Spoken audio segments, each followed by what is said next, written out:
Hey guys, so we're here for our, I guess for us now, night 3.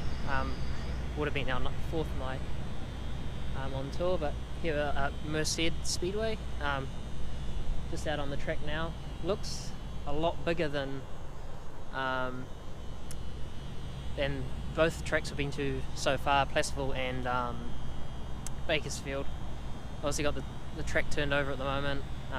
We're going to be out for wheel pack in 5 minutes or so now, so need to rush back and get suited up and booted up for that. But thought I'd just take a quick minute to kind of open the video here. But yeah, a lot of banking, as you can kind of see in the back there. It looks like a lot more than what we've seen so far, both at Placerville and at Bakersfield. So everyone that I've talked to so far has said that this would probably be one of my favourite tracks, or that I'd enjoy the most. So hopefully they can stay true to that, and it's going to be a good night for us. Definitely just looks a bit bigger than what we've been on so far, but be interesting to see how it races and how we go. Yeah, had so much fun so far with what we've done. I'm just enjoying every minute of it, you know.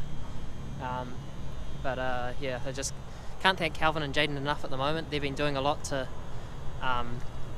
kind of just let me be a driver, which has been something that's good for me. Is that you know, obviously Calvin and Calvin's one hell of a wrench to start off with, and Jaden knows what he's doing as well. So it just means I can kind of head down and do the driver side of it all, and you know, just relax, focus on what I need to do behind the wheel, rather than, you know, what we've got for stagger or how much helper or, you know, offsets or anything else. So definitely been a godsend having those two here with me, and just, yeah, for that too, a lot of the West Coast guys, with the likes of Matt Streeter, Mitch, or most of them is 6'8" Mitch with the 68 car. He's been one hell of a help. He even helped, you know, prep the car when we turned up at Esslinger, so he stayed with us for half a day and just helped out where he could. And on top of that, yeah, Pete Davis, another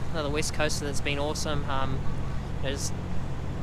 The guys have been so welcoming. Even like Shannon McQueen, I believe she's no longer a West Coaster, but she was also awesome at Placerville. You know, opened the trailer to anything that we would have needed if she said if we did need it. So that was a pretty cool thing. But yeah, hopefully I haven't missed anyone. But let's say Pete Davis, yeah, Kiwi. So Dean Alexander, another former Kiwi that's made his way up here and kind of been good to us. Like I say, a true Kiwi at heart, which is cool to see that he hasn't changed and still has some of his Kiwi ways. And most people know Kaz of KKM. Kaz, one of the bros for sure. So he's been a laugh, and it's been great to catch up with him. I've got a pretty good friendship with Kaz, and he's helped me a lot before he was at KKM, and it's great to kind of be here chilling, and he kind of still recognised it. So time to get in.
Did a bit of learning in that one. Unfortunately, we timed pretty terrible. Like, you do basically off your first lap, you only get to drive on the track on turn 4 and then take the green. So pretty much lap 1 of everyone's is kind of a build-up lap, and then the second lap's the good one. Well, fortunately on our second lap we got pretty tight.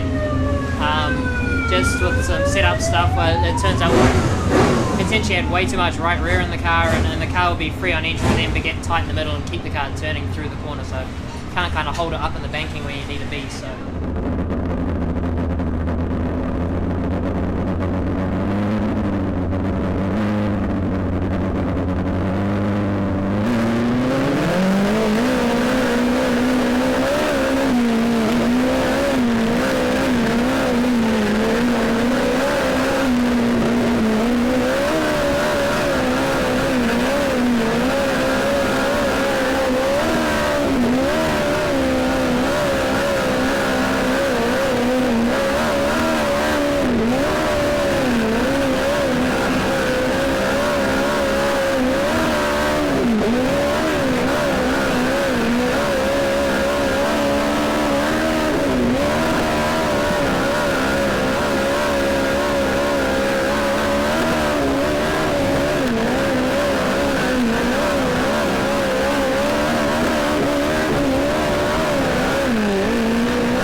Obviously we made the changes for the heat race and made a big improvement, but unfortunately with 2 or 3 laps to go the cars started to get really tight and tighter, and as we've come in it looks like we've got a deflating right rear. We can't isolate the hole, which is hard because we have to nominate that tyre back to USAC to be able to change it for the feature. We're allowed to run any tyre in the B as long as it's still the same compound obviously, but we still have to find a hole to justify us changing that tyre for the feature, which is a bit of a tough ask, and we can't find a hole, but it's definitely going down.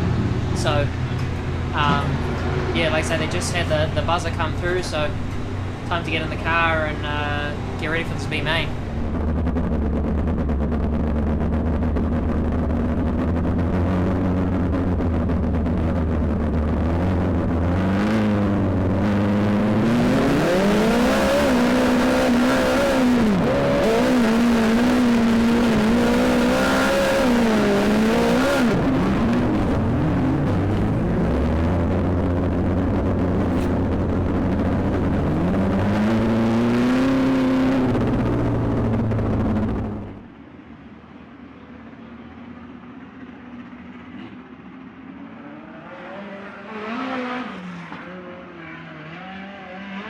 Chance Crum was kind of able to muscle his way through that.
how we really wanted our B-man to, well, start or end. Fortunately, turn, or off turn 2, obviously there was a stoppage in the back straightaway.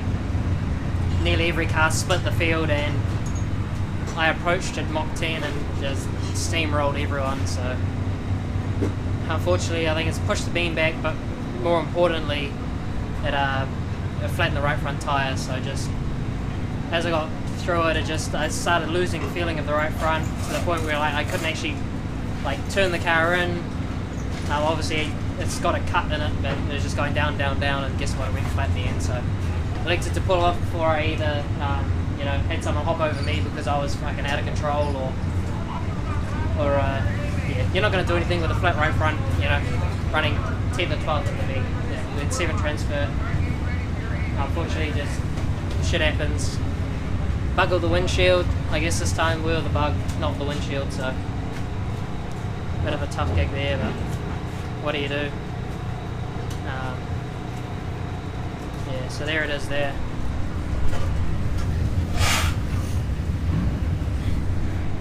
Yeah, it looks like it's just pinched itself against the bead lock, so unfortunately it's all it needs, and that'll do it. Game over. So tough one for tonight, but I think we've learned a lot tonight, which is actually a big thing. Pretty much learned where we need to be for time. We've learned where we need to be for time trials tomorrow. Yeah, from just being too rotary tight, now we're comfortable and where we need to be. Just need to start completing it. So if we can time in well tomorrow, that means I won't be at the back of the B, I won't be in the crash in the B. So I know it's pretty simple math, but it's a lot harder than just not being in the back of the B, right? We'll sign this one here. Still in good spirits. People don't realise how tough this is. Brian from Essling is here, and he pointed out this year's West Coast champ and last year's West Coast champ time trialled in front of me, and then the car in front of that was also, I think it was this year's champion. So that's retrospective for the West Coast guys, how they're doing it against the nationals. I know Jake Andriotti is he managed to do well and win a heat race. A West Coast guy in a West Coast car, but then he has been out in the Midwest for most of the summer, right? So he's obviously brought a lot back here, and definitely leading the way for the West Coast guys. But like I say, more or less we took a lot of learnings from tonight, and we can just, all we can do is just put in tomorrow and go forward with that. I think we've done a reasonable job. We've figured out where we need to be. Ironically, what we did here is probably what we should have done, or had maybe at Placerville as well, because ironically I had a similar feeling at time trial here as I did for the heat race at Placerville. So we've turned up, we haven't got a notebook, we haven't got nothing, so kind of flying by night when it comes to just turning up and racing. Esslinger have been good with getting us gear sets and what we need to run gearing wise, but even still, they're an approximate, because just the way some people like to drive, some people like to run them hard against the chip, some people like to have them so they just lightly just nick it at the end of the straightaway. So not exactly how we wanted our night to finish, but we're not complaining. It's part of this deal. We've got to ride the wave, and it'll come back up again tomorrow. So yeah, just a matter of timing in well, and then starting out on the right foot.